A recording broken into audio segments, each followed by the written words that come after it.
Okay, welcome back to Decision 2019, where we provide context and perspective on the most important issues around Nigeria's general election. I am Christian Nogodo. Thanks for staying with us. You would recall how the November 2015 governorship election in Kogi State played out, where the late Prince Abubakar Audu contested the election on the platform of the All Progressives Congress with House of Representatives member James Abiodun Faleke as his running mate. But at the end of the polls, the joint ticket of Audu Faleke scored a majority votes of 240,867 lawful votes. But the election was declared inconclusive because the elections, according to INEC, did not hold in some polling units with a little over 40,000 votes not cast. A rerun was therefore ordered, and Governor Yahaya Bello, who had earlier lost out in the primaries, was made to substitute the late Audu in a contentious supplementary election. Now, in a few months' time, the incumbent Governor Bello will be contesting elections for the first time, with many analysts saying his non-performance and his perpetual neglect of the welfare of indigents of the state will amount to his loss at the polls. Conjectures. But we'll watch to see how things turn out. Well, this time around, Governor Yahaya Bello is likely to battle straight heads with the son of late Prince Abubakar Audu at the November polls. Prince Mustapha Audu has made his intentions known that he will be running for the governorship of Kogi State in the off-season elections. The big question that comes to mind is this: does he have what it takes to oust incumbent Governor Yahaya Bello? For more insight, Prince Mustapha Audu joins me now in the studio. Hello and welcome to Decision 2019. Thank you. I'm very happy to be here. It's That's a pleasure great. meeting you. Yeah, we are happy to have you here too. You know, your political platform is not known. You're still keeping that under wraps or what? Or what surprise you want to spring? Absolutely. Right now we're declaring our party on the 27th of this month. That party would be unveiled.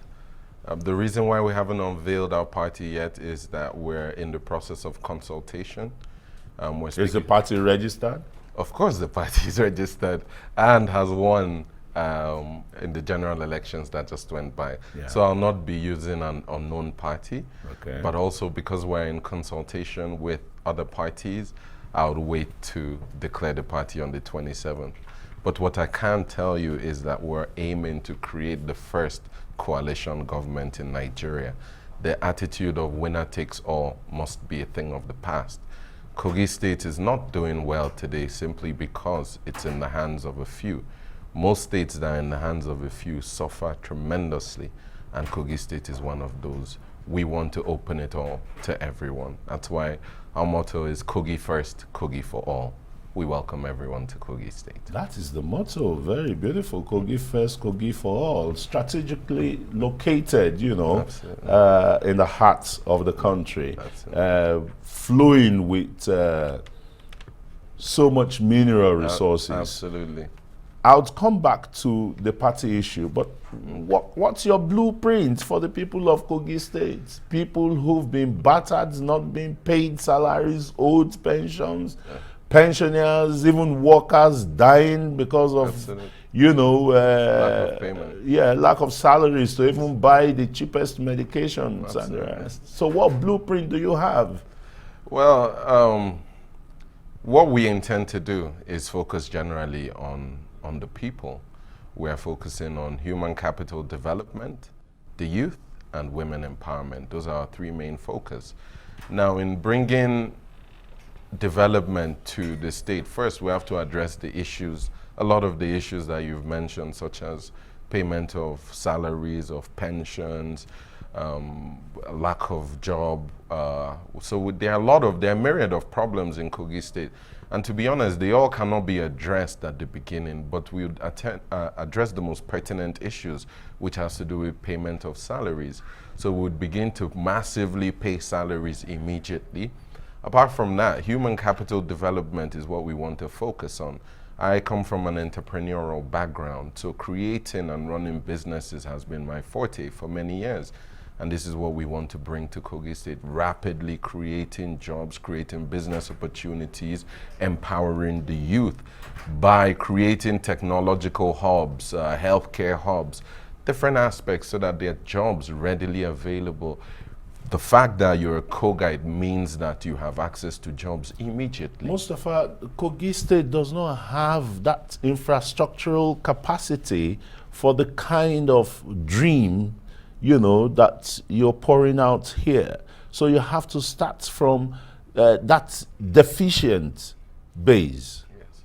There's like you said, there's a deficiency in infrastructure, which is clearly known. But there's so many ways technology helps now in bridging that gap. For example, in terms of power, you can make them modular. You no longer have to wait to build a huge base station to transmit power. Every single unit could be powered immediately using solar panels. The biodiesels you could generate energy and electricity from immediately. Road, for example, road infrastructure, Nigeria unfortunately builds the most expensive roads. And that is because the system of getting the job is very convoluted. But what we intend to do is that because we have the abundance of natural resources, we would go into different technologies. For example, in Europe, cobblestones have been used for many years, 200, 300, 400 years. Why aren't cobblestones being used in Nigeria when there are granite rocks, mountains all over the place? So this is a quick way to implement. It's like you just make them slightly bigger than interlocking stones, but because they are granite, they are stronger, they last much longer, 200, 300, 400 years. So once you construct a road, that road lasts almost forever. So if you can bring in new technology, develop the place rapidly, and don't forget, people are getting jobs immediately. You don't need high level of technical know-how to fit into several degrees of jobs, but we would rapidly train you and retrain you on the spot. We'll set up hubs that can train people. You come in for training 1 week, 1 month, 3 months. When you're done, at least there's employment waiting for you. We also bring the psyche here is that by the time you train the unemployed, it still waits for government to give them jobs. So how are you going to do that? Youth empowerment. We're not waiting for giving the usual 10,000. No, and that's not empowerment. I'm an entrepreneur. 10,000 cannot do anything for a business. I've started so many businesses. No, for the rural business person that makes bean cake or the local porridge and the rest. We're not looking to empower people for a week. We're looking to empower people for generations.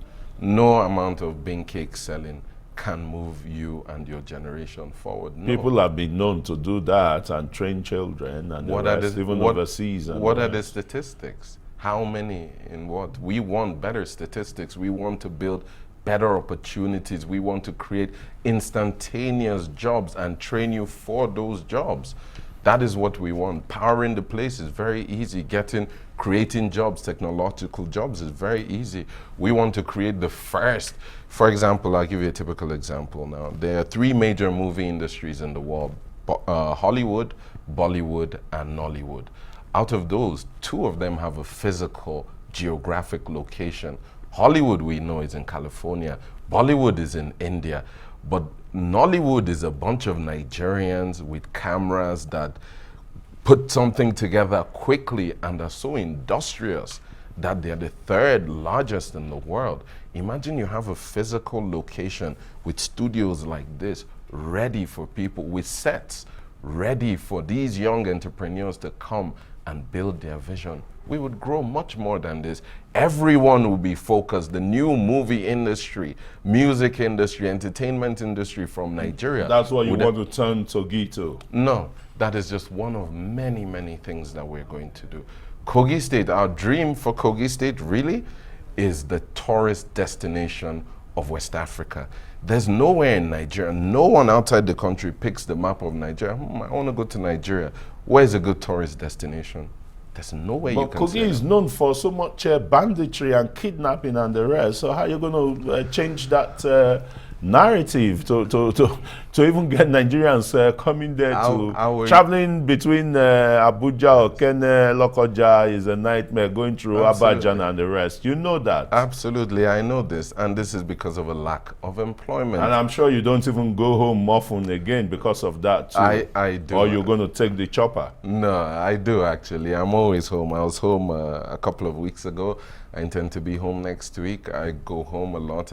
So the political movement, let's come back to your political movement now. You say on the 27th you're going to unveil it. It's Kogi First, Kogi for all. Kogi First, Kogi for all. Yes. Now, the kind of alliance you want to go into, are you going to bring in the big parties in there, or it's going to be, you know, the level fields that you have now, as the youths can also run too, that we're seeing that you are exuding, or not too young to run, or the youths can run now? Okay, I'll say a couple of things towards that. Like I said, we are the founding fathers of APC Kogi State. And unfortunately, you are disgruntled right now. I wouldn't say your people are at the fringe now because things aren't working as you conceived, probably. Exactly. Things are not the way we conceived. We didn't imagine that there'll be a tremendous amount of suffering under the leadership of APC in Kogi State. We didn't envisage that there would be, like you said, high crime, risk, infrastructural decay, so many things. And unfortunately, Kogi State is one of the wealthiest in Nigeria, if not, in fact, it is the wealthiest. Second richest in terms of mineral resources behind Nasarawa, who has 33 in commercial quantity, and Kogi State, we have 31. Kogi State borders 10 other states and also is the access from the north to 22 southern states. So tremendous potential lies in Kogi, but to be able to change this potential energy to kinetic energy is something else. Again, like most problems in Nigeria, is the issue of leadership. So you're going to bring in the ruling party. You're going to bring forces from the ruling party to join your new force. Yes. Or you're going to, you know, still be in the ruling APC with a new vigor, a new orientation, a new direction. To be honest, I don't think I'll be staying in the APC. And you're out of it now. No, I'm still in and you're moving, of course, with your followers. I most likely will be moving out of the APC, and most likely will not be joining the PDP.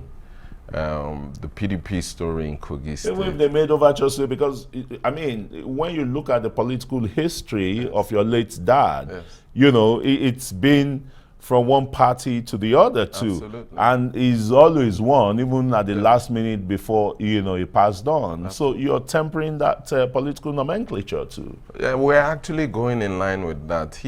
I've actually, though young I may be, but I was there when, you know, we've put together ANPP, from ANPP to ACN, from ACN to APC. So I've had... You omitted one from ANPP to APP. APP. No, I wasn't there at APP. When APP, yeah. APP was in 99. I was studying in the UK in 99 before APC started and he came to power. I wasn't in the country.